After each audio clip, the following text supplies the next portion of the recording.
आज ईरान चारों तरफ से घिर चुका है।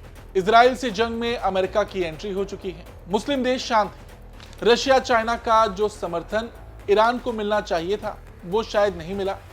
अच्छा, कल ही पीएम मोदी की 45 मिनट तक ईरान के प्रेसिडेंट पेजेश्कियान से फोन पर बातचीत भी हुई। लेकिन सवाल यह है कि क्या भारत भी इस लड़ाई में चुप रहेगा? क्योंकि अगर इस लड़ाई में ईरान कमजोर पड़ गया तो समझ लीजिए इसका बहुत बड़ा असर इंडिया पर पड़ेगा। अब वो कैसे पड़ेगा, ये सारी बातें आज विस्तार से हम आपको इस वीडियो में बताएंगे। लेकिन उसके साथ ही साथ ये भी बताएंगे कि 1979 की इस्लामिक क्रांति के बाद से इंडिया और ईरान के रिश्ते कैसे रहे, कब कब ईरान ने इंडिया की मदद की, और अब जब ईरान बुरी तरह फंसा है तो इंडिया उसके लिए क्या कुछ कर सकता है। नमस्ते, जय हिंद, मैं हूं ऋषि सिंह और आप देख रहे हैं हमारा खास शो विस्तार से। देखिए, 1979 से पहले इंडिया ईरान के रिश्ते ठीक ठाक थे। वहां के शाह मोहम्मद रजा पहलवी अमेरिकी समर्थक थे। उनका झुकाव पाकिस्तान के लिए बहुत ज्यादा था, क्योंकि उस वक्त पाकिस्तान को अमेरिका का खुला समर्थन हुआ करता था। लेकिन 1979 में ईरान में बड़ा बदलाव हुआ। वहां की सरकार बदली, शाह की जगह आयतुल्लाह खुमैनी का इस्लामिक शासन आ गया, और अमेरिका के लिए तो ये सबसे बड़ा झटका था और तमाम प्रतिबंध ईरान पर लगाए जा रहे थे। लेकिन उस वक्त भारत किसी दबाव में नहीं पड़ा।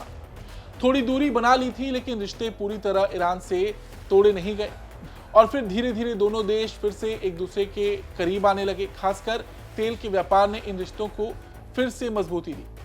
भारत ने ईरान के साथ कूटनीतिक दूरी लेकिन आर्थिक दोस्ती का फॉर्मूला अपनाया। अच्छा, एक वक्त ऐसा था जब पाकिस्तान को पश्चिमी देशों का समर्थन था।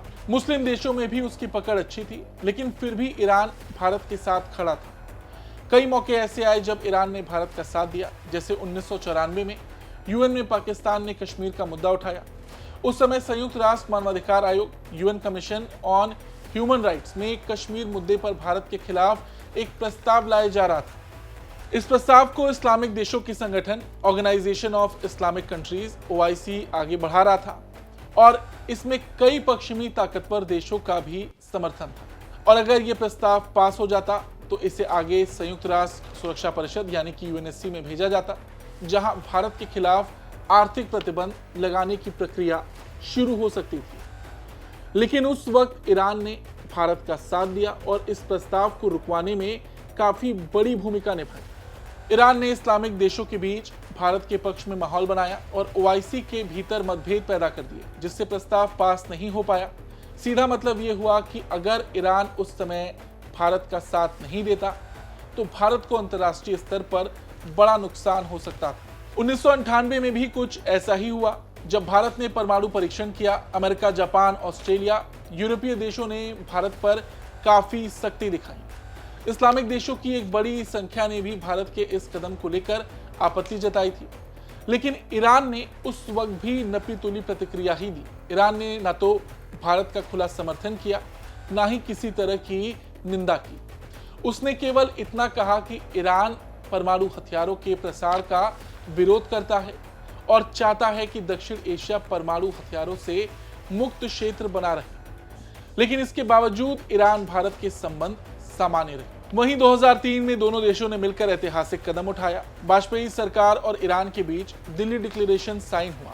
दोनों देशों ने मिलकर मध्य एशिया और दक्षिण एशिया में शांति और स्थिरता बनाए रखने की बात कही। इसमें आतंकवाद से लड़ने पर विशेष जोर दिया गया। दोनों देशों ने तेल और गैस व्यापार और इंफ्रा में निवेश को बढ़ावा देने की योजना बनाई। खासकर चाबहार पोर्ट और एनर्जी पाइपलाइंस पर भी चर्चा हुई।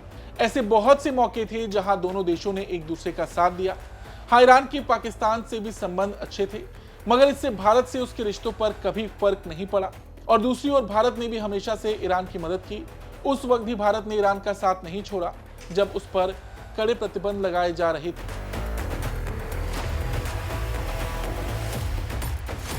देखिए, ईरान और अमेरिका की दुश्मनी कोई नई बात नहीं है। 1979 की इस्लामिक क्रांति के बाद से ही दोनों देशों के रिश्ते काफी बिगड़े हुए थे। उसके बाद अमेरिका ने ईरान पर कई बार कड़े प्रतिबंध लगाए, खासकर उसके परमाणु कार्यक्रम और आतंकी संगठन को समर्थन देने के आरोपों को लेकर।